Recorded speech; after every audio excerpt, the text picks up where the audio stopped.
El Papa Beato Pío IX proclamó a San José como santo patrono de la Iglesia Universal. Y EWTN te invita a hacer la consagración a San José por medio de este hermoso libro. Consagración a San José, las maravillas de nuestro Padre Espiritual. Ordénalo ya por catálogoreligioso.com o llamando al 1205-795-5814.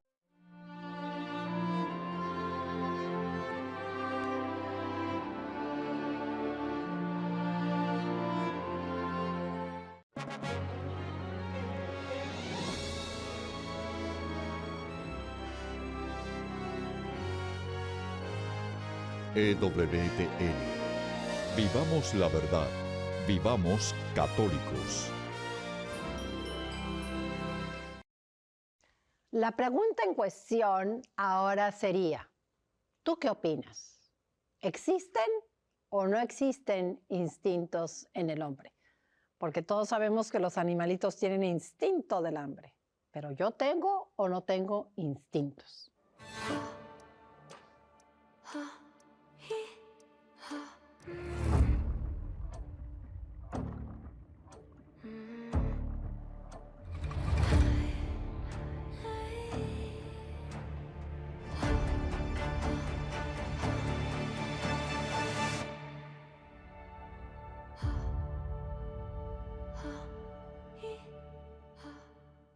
Soy la doctora Pilar Calva, médico mexicano, que me he dedicado a los temas de ética, primero por necesidad profesional, porque iban conmigo como genetista y me preguntaban, doctora, ¿qué hago? ¿Esto está bien o esto está mal? Y mucho tiempo pues caí en el relativismo y dije, ¿me late qué? ¿Me nace qué? Hasta que descubrí esta ciencia que estamos platicando, la ciencia de la ética. Hoy vamos a seguir platicando de esta ciencia de la ética, que decíamos es una ciencia que estudia los actos. Y en este capítulo o episodio veremos qué son los actos humanos en comparación con los del hombre, si existen o no instintos y qué es lo que nos permite realizar decisiones libres. Aquí les quiero aconsejar muchísimo que traten de bajar de la página del Vaticano una encíclica de San Juan Pablo II que se llama Veritatis Splendor, el esplendor de la verdad. Porque la verdad es esplendorosa, es maravillosa y es la que verdaderamente nos hace libres. Entonces, retomando, nosotros podemos hacer dos tipos de actos, actos humanos y actos del hombre. El acto del hombre es aquel que sucede. Por ejemplo, me da hambre, es lo que yo siento. Siento hambre, siento sueño, siento que el corazón me late muy rápido, siento que me falta el aire.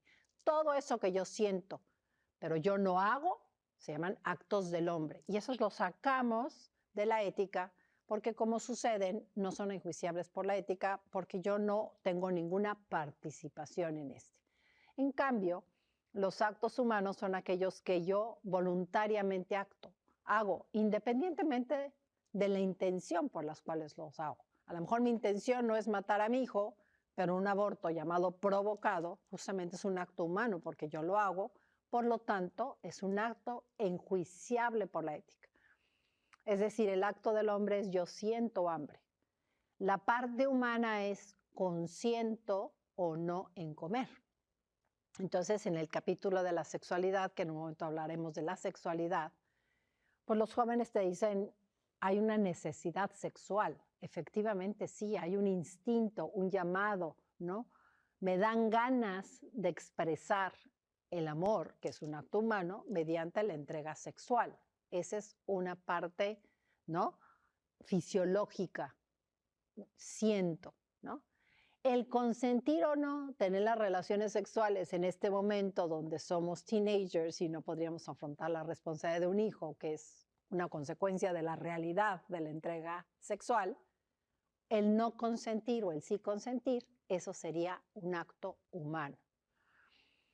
Quiero ponerles aquí un ejemplo que es extraordinariamente importante para todo lo que se llaman los temas de la ética de la vida, hoy modernamente llamados la bioética, biovidas, etos, ciencia que me ayuda a decidir lo que está bien y lo que está mal en temas de ética.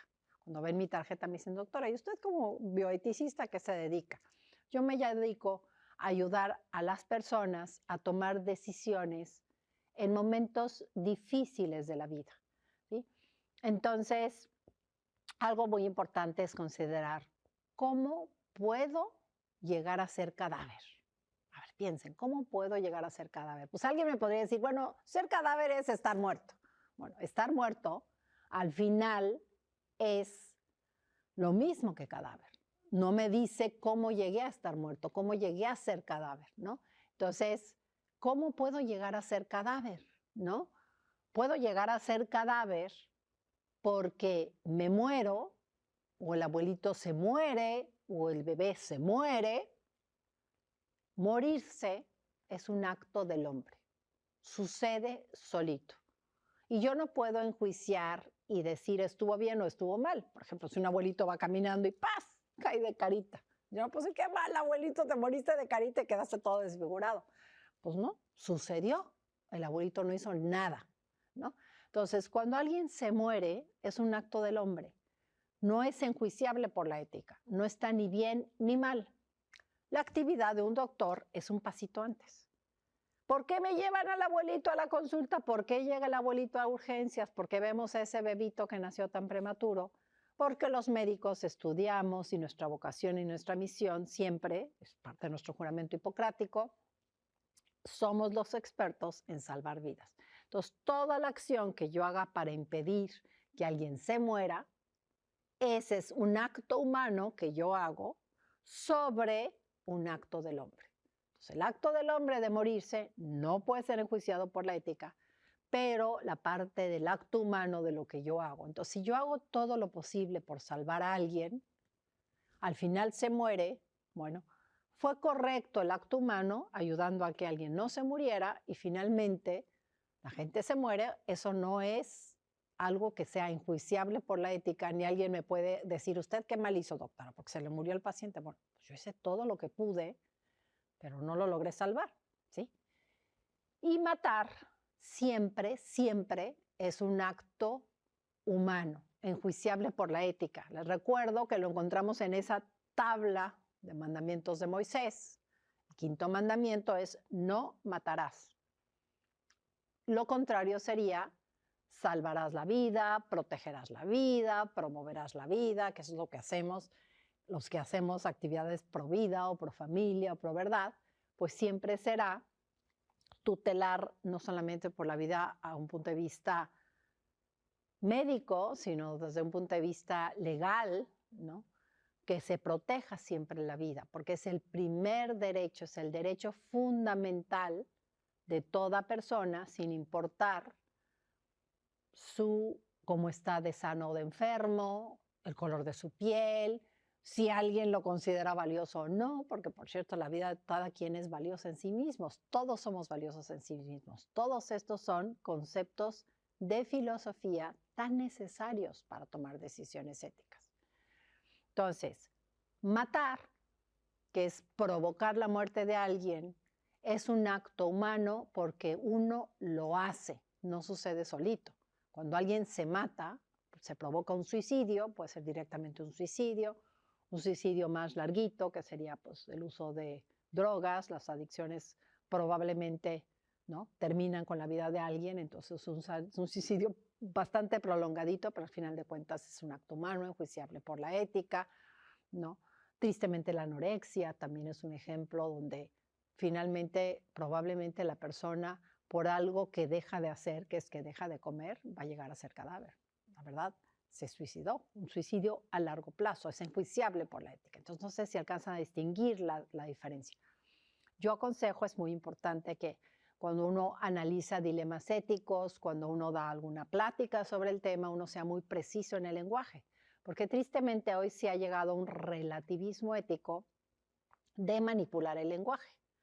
Entonces, decimos morirse cuando en realidad es matar, ¿no? Por ejemplo, si yo a un bebecito formándose apenas adentro de su mamá al quinto día de existencia, meto un tubito y le quito todas unas células que son muy plásticas, que se llaman células madre, para beneficiar a otro paciente y este niñito ya no puede hacer su pulmón, ya no puede hacer su riñón, este niño no se muere. Mi intención no es matarlo, mi intención es salvar al otro, pero lo que yo estoy haciendo es matar. Entonces es muy importante precisar el lenguaje, porque si digo, en ese momento este niñito no se muere, sino yo lo mato, eso ya me queda muy claro que es un tema que sí es enjuiciable por la ética. Entonces es muy importante hacer esta distinción. Cuando alguien de una infección, de algo que contrajo, deja de existir, nadie provoca su muerte.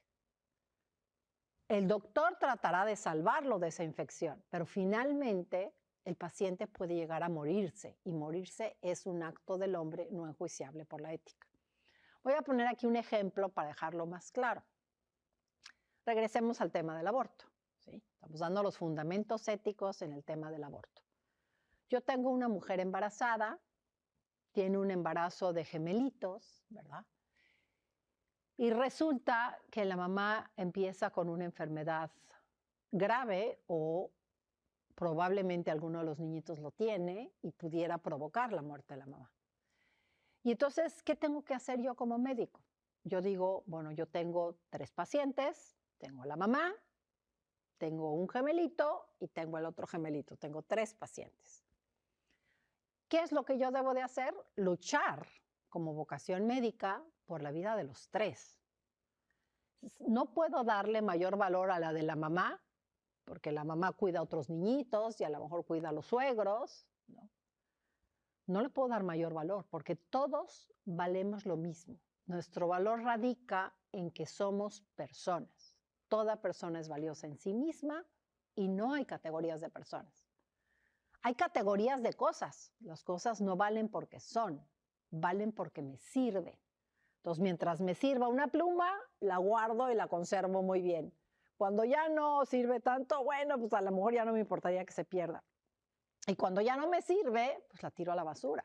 Entonces, las cosas sí son para usarlas y las valoro cuanto me sirven. Las personas jamás pueden ser usadas y son valiosas en sí mismas. Entonces, considerando esto, que es filosofía, que tiene un sustento científico y que el corazón de cada médico lo reclama, yo me debo a todos mis pacientes sin importar nada. ¿Sí? Todos valen lo mismo.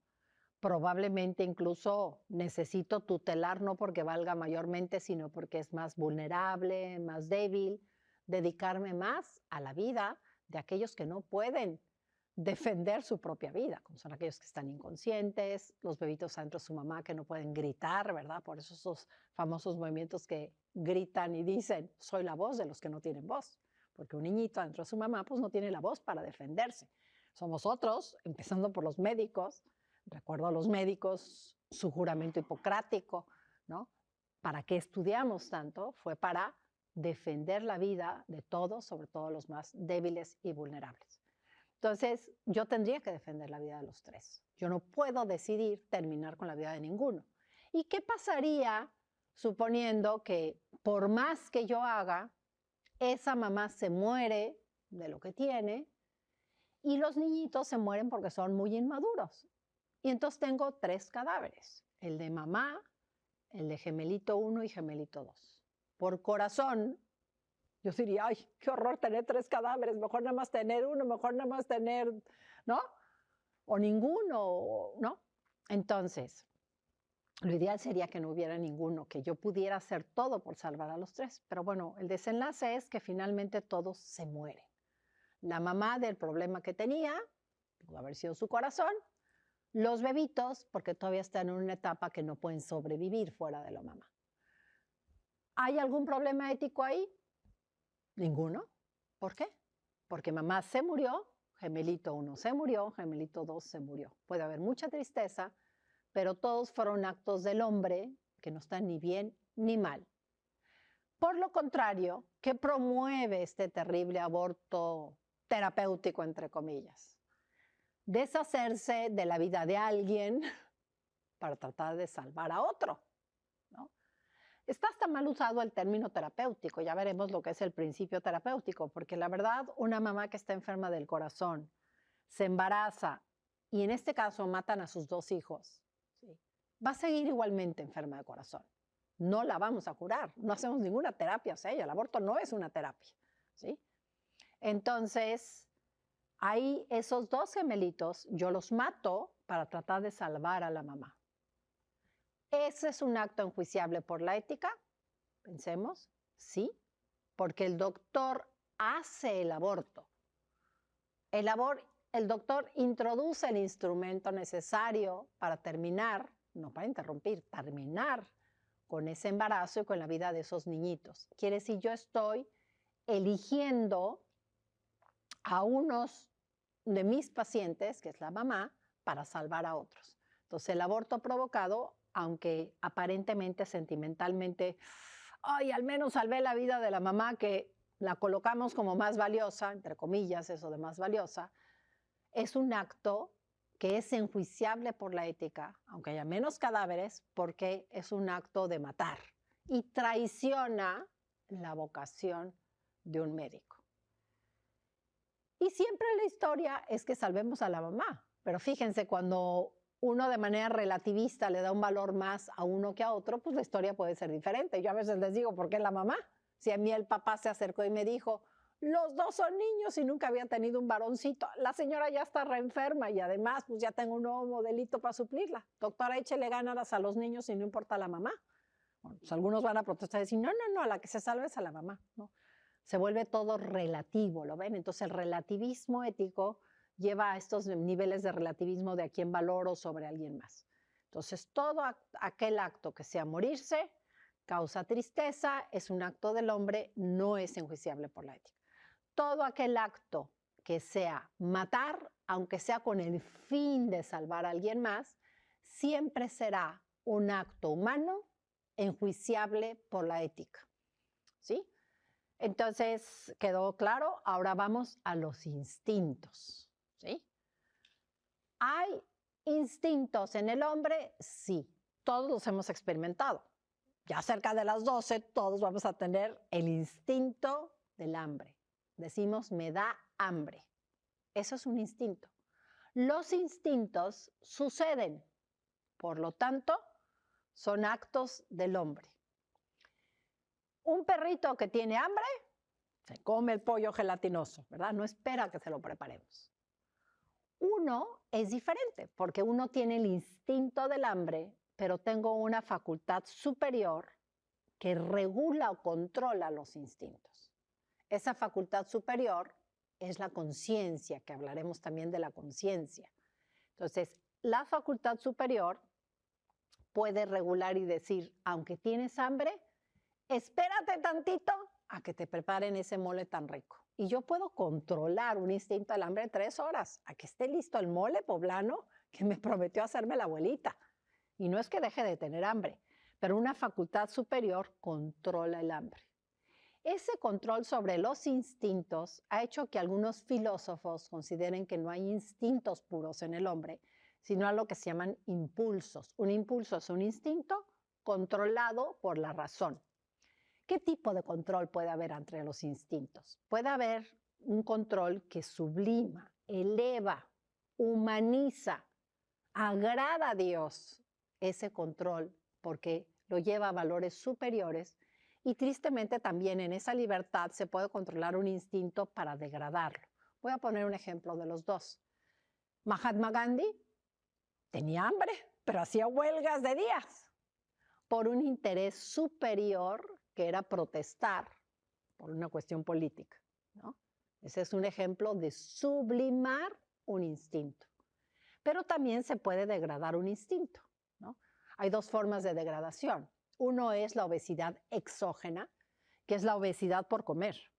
Entonces, un perrito come hasta donde satisface su instinto. Y nada de que ya salió el postre y que ahora quiere comer, seguir comiendo, ¿no? Un perrito come hasta donde suple su instinto. En cambio, nosotros ya comimos muchísimo y en eso sacan los postres. Y digo, ay, no, ya no tengo ni hambre, pero están tan buenos los postres y pruebo de 3, ¿sí?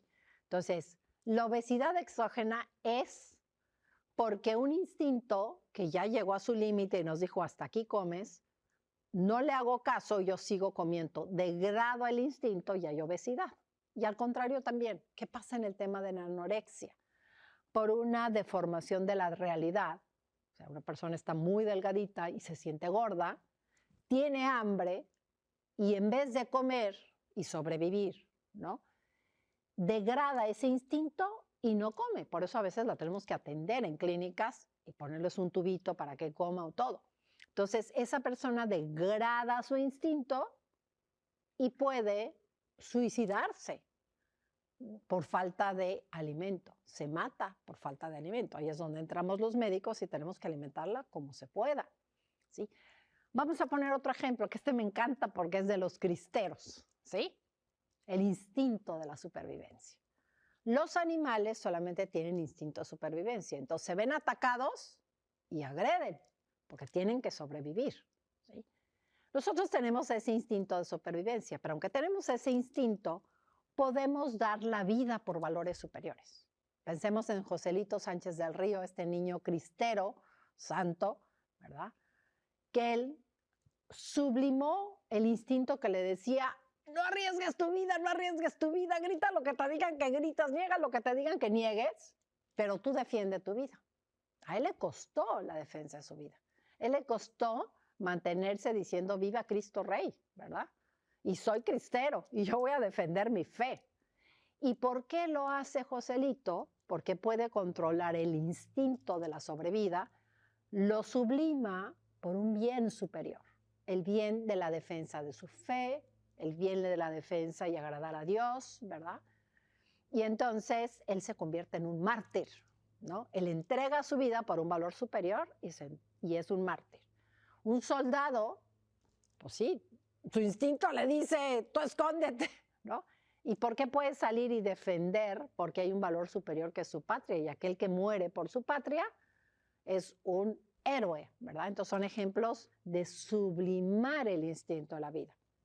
Pero también podemos tener ejemplos de degradar el instinto de la vida, ¿no? Entonces el que se suicida, hay un instinto que le dice, no le aprietes al cañón, no le aprietes, no le aprietes. ¿Por qué? Porque tiene un instinto de sobrevida, ¿no? Sin embargo, llega a hacer esto porque degrada el instinto de la vida, porque ya no le ve sentido a vivir, se siente cucaracha o todo lo que hemos escuchado. No hemos podido llegar a convencerle del valor de su vida independientemente de cómo se siente, y entonces aprieta el gatillo y degrada el instinto, ¿no? Yo, por ejemplo, aquí les podría decir, llegando al ejemplo anterior, si conocen animales gordos. El oso, no, el oso no es gordo. El oso pesa lo que tiene que pesar por especie de oso y tiene que pesar más antes de hibernar, porque después no va a cobrar mientras hiberna. Ay, no, pues mi perrito sí es gordo, mi gatito es gordo. Efectivamente, los animales que están humanizados, es decir, que tenemos en el ambiente de la casa, empiezan a comportarse no como animales, ¿no? Los perritos son solo carnívoros, los perritos solo dan de comer carne, los acostumbramos a comer croquetas, que tiene vegetales, los acostumbramos a comer vegetales, los acostumbramos a comer hasta dulces, ¿no? Galletas, o sea, se vuelven omnívoros. Y entonces incluso aprenden a comer más allá de lo que requieren. Por eso solo vemos obesidad en el reino animal, en animales caseros, nunca en animales salvajes, porque ellos conservan netamente su instinto. Quiero terminar esta parte hablando un poco del instinto sexual. Fíjense que el instinto sexual es un instinto que, a diferencia de los otros instintos son instintos que suceden para la sobrevivencia de la persona. El instinto de la vida, el instinto del hambre, ¿no? Y el instinto sexual está clasificado como un instinto secundario, porque no depende mi vida de ese instinto sexual. Mi vida no depende de ese instinto. Es decir, quien no tiene nunca relaciones sexuales íntimas, no se muere, no le pasa nada, no se enferma. Lo que muere es la especie. Es un instinto que está puesto ahí para que sobreviva la especie. Entonces, los perritos se aparean o se unen, tienen coito, que son términos para los animales, jamás se deben de usar en las personas, para que la especie sobreviva y no se extinga. En nosotros pasa lo mismo, ese instinto tiene una parte de supervivencia de la especie, también tiene una parte que humaniza, que es la entrega de amor más grande entre esposos y exclusiva de esposos. Entonces, el instinto sexual existe para que haya perritos, para que haya gatitos, para que haya bebés. Ese instinto se ha degradado y se controla para que no pueda dar lugar a la procreación. Y entonces es todo el tema de los anticonceptivos y del anticoncepcionismo. ¿Y qué pasa? Porque nos han vendido la idea de la familia pequeña vive mejor, pocos para darles muchos, que ese instinto hace que tengamos relaciones evitando al bebé. Y entonces, ¿cuál es el cobro de factura? ¿Cuál es la realidad, lo que nos ha caído encima? Que países enteros, continentes enteros, se están autosuicidando. Ejemplo, Europa. Los países europeos tienen una tasa de natalidad tan baja que hoy hay más viejitos que niños. Entonces, los viejitos se mueren de sed, no porque no tengan para una botella de agua, sino porque no hay quien les acerque la botella del agua. Y entonces, los problemas de migración, a lo mejor de otras culturas, de otras religiones, es un grave problema, ¿verdad? Entonces, la sexualidad se puede degradar. Los jóvenes que dicen, la sexualidad es una necesidad, sí, tiene una parte de instinto, pero tú la controlas. ¿Y qué joven dice, yo voy a tener relaciones sexuales para que haya bebés? Ninguno, todos lo evitan, todos lo degradan, ¿no? Una manera de sublimar el instinto sexual es celibato por el reino de Dios, por ejemplo. Un sacerdote, una religiosa, una consagrada, subliman ese instinto, lo elevan, aman espiritualmente a Jesucristo, a la Virgen. Es un amor todavía más grande porque es un amor espiritual y no es necesario que tengan esa entrega sexual, ¿no? Entonces ellos son célibes por el reino de Dios. Esa es una manera de sublimar el instinto. Y es una manera más grande de amor. Mientras más se sublima el instinto, el amor es más grande. Por eso, en un momento dado hablaremos del gran valor que tiene sublimar ese instinto entre los esposos, que es la continencia periódica. Entonces, no olviden, tenemos instintos, pero los podemos controlar.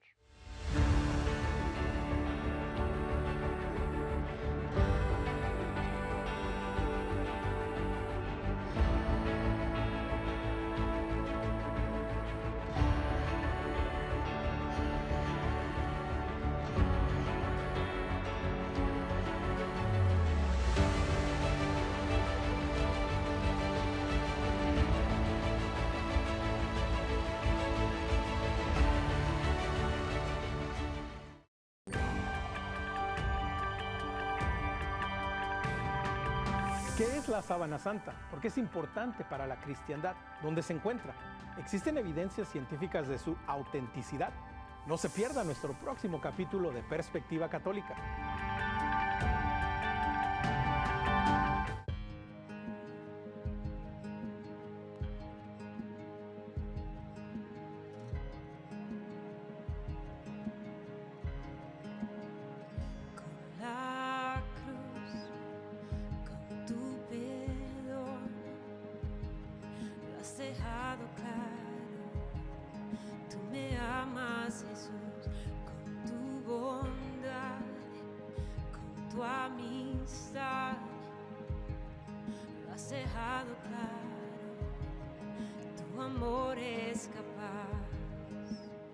Hola mis queridos hermanos, yo soy Kairi Márquez, soy cantautora católica nacida en la República Dominicana y qué gran alegría para mí es llevar nuestra música a tantas partes del mundo y también a todos ustedes. Tu misericordia no tiene fin. Tú me amas, yo sé. La canción Claro fue inspirada por los escritos de la santa y mártir Edith Stein, que nos habla mucho de la misericordia y el amor de Dios, y también de la carta de San Pablo a los Efesios 3:18, cuando nos habla de lo alto, lo profundo, lo largo, lo alto, es el amor de Dios, el amor de Tu Cristo. amor nada me separa.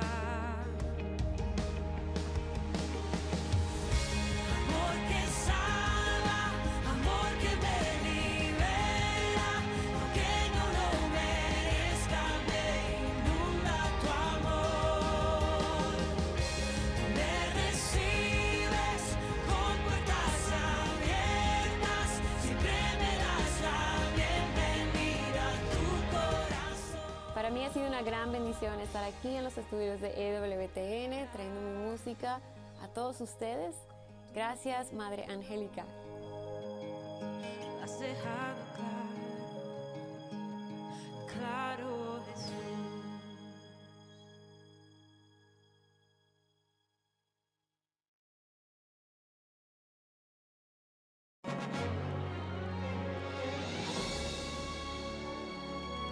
EWTN. Vivamos la verdad. Vivamos católicos.